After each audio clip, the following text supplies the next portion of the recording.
Okay, so I'm here. I'm driving the band practice tonight. I just had some thoughts I wanted to sort of put out there.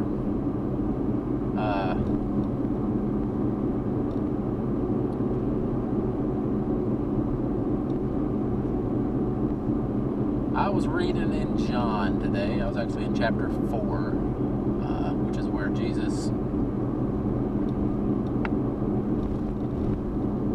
runs into, so to speak, the woman at the well. Now he doesn't really just happen to run into her. The fact that he was talking to a Samaritan woman at the well at noon is actually a whole different topic to talk about. It's not what I had on my mind today, so I'll do that some other time. But what I wanted to just sort of talk about real quick right now is the fact of what he says to her at one point in that conversation. He asks her for a drink from the well, and she responds to it. Then Jesus comes back and says, "If you knew who I was, you'd ask me for a drink, and you'd never thirst again." Which is a pretty crazy thought, and, logically doesn't make any sense, really. Because, she's probably sitting there thinking, what are you talking about, man? It's just this well. You don't have a bucket. How are you going to get water? And that's exactly what she says. That's not exactly what she says. It's basically what she says, though.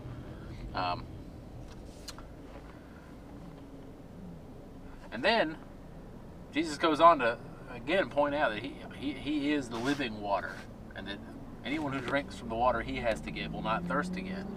And I think it's one of those verses that we like to say, and it's a nice simile for what Jesus is. Because Jesus is our provider, and he is the one who can give us everything we need. And he fills that God-shaped hole in our life, in our heart, our soul. And that's cool. But another point I want to get from it, an application of that verse, is that a lot of times we, as people, as humankind, are in that same boat as that woman at the well.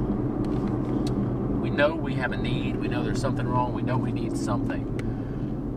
And so we go to the well. We go to the world to fill that need with lots of different things.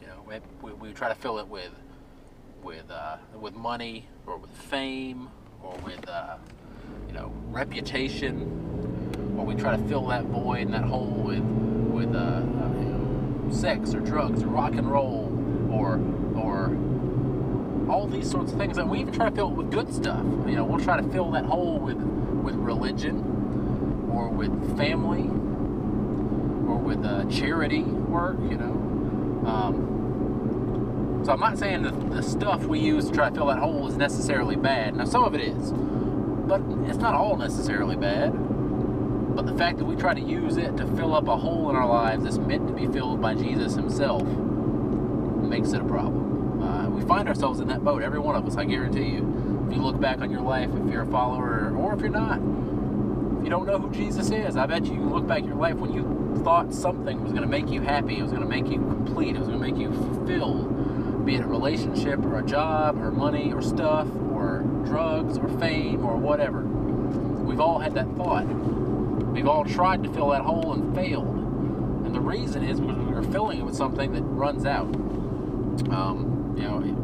When you try to fill a God-sized, God-shaped hole with finite stuff, whatever it is, it's not enough.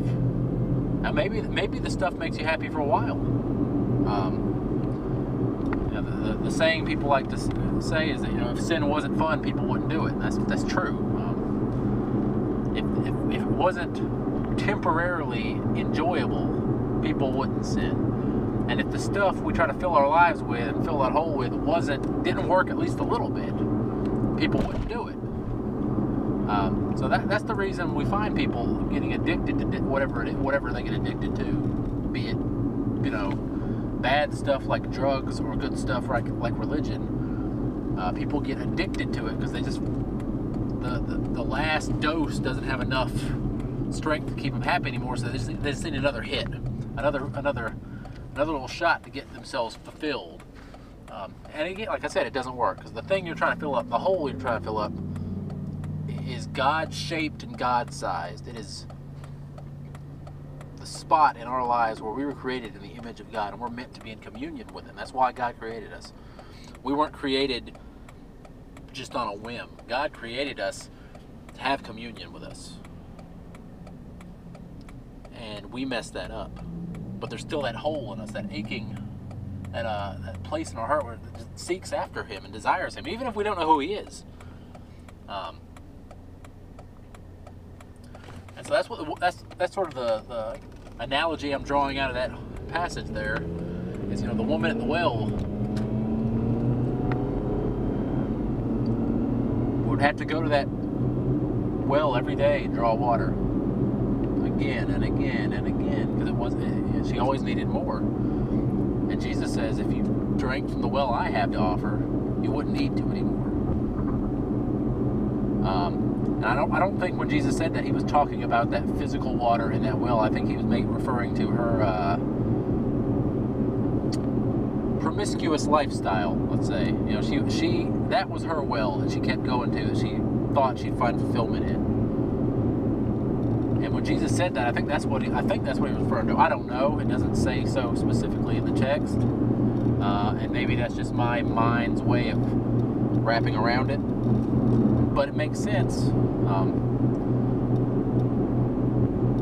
So whatever well you're finding yourself drawn to to be happy, or whatever it is, I'm going to say the same words to you that Jesus said to that woman. If you just seek after Him and drink from the water He has to give, you wouldn't have to seek that well again. You wouldn't have to keep going back to it.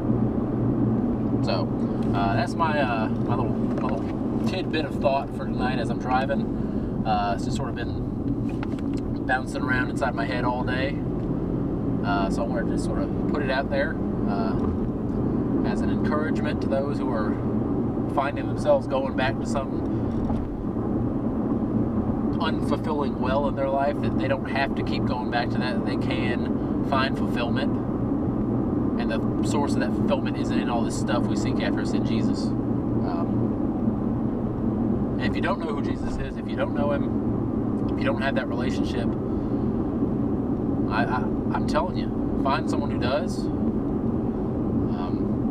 Call up a church, something. Talk to somebody. Or better yet, talk to Jesus.